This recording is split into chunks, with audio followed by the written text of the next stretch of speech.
தண்ணீரண்டை கொண்டு விடுவார்.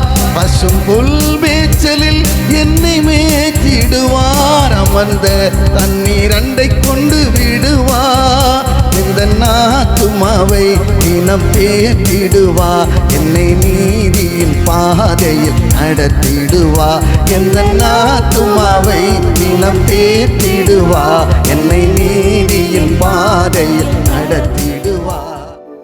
நேற்றைய தினத்திலே பார்த்த அதே வசனத்தை தான் இந்த நாளிலும் நாம் பார்க்க போகிறோம். இந்த நாளைக்குரிய மன்னாவின் தலைப்பு என்னவென்று சொன்னால், கர்த்தருடைய யோசனைகள் விவரிக்க முடியாதவைகள்.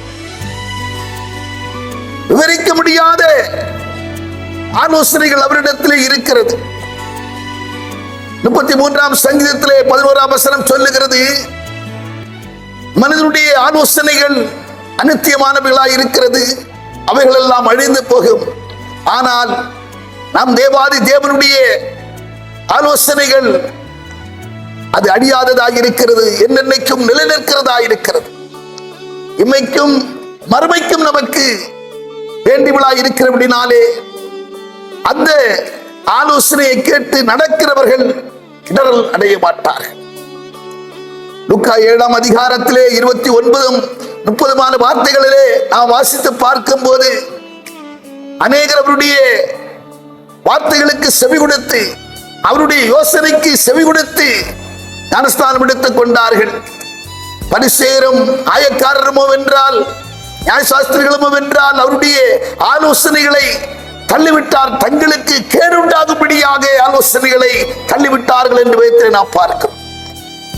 கண்பான தேவச்சனமே, வேதம் சொல்லுகிறது, எனக்கு செவி கொடுக்கிறவன் விக்கிரமன் வாசம் பண்ணி ஆபத்து காலத்திலும் பயப்படாமல் அமைதியாயிருப்பான்.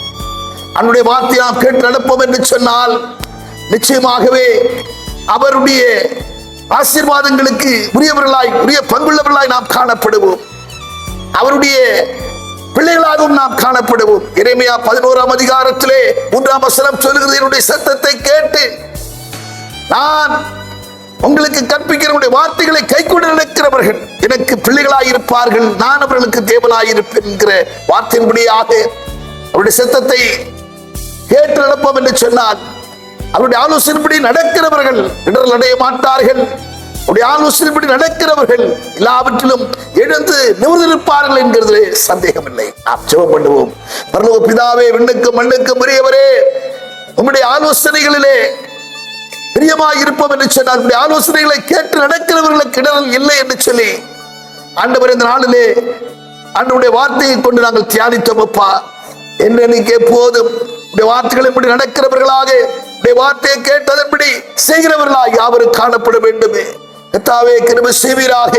எங்களை விதமாய் நடத்தி எங்களை ஆண்டவரே சாட்சியாய் நிறுத்த வேண்டும் என்று ஜெபிக்கிறோம். பொறுப்படுத்திக் கொண்டு வழி நட இயேசு கிறிஸ்து நாமத்தில் ஜெபிக்கிறோம் பிதாவே.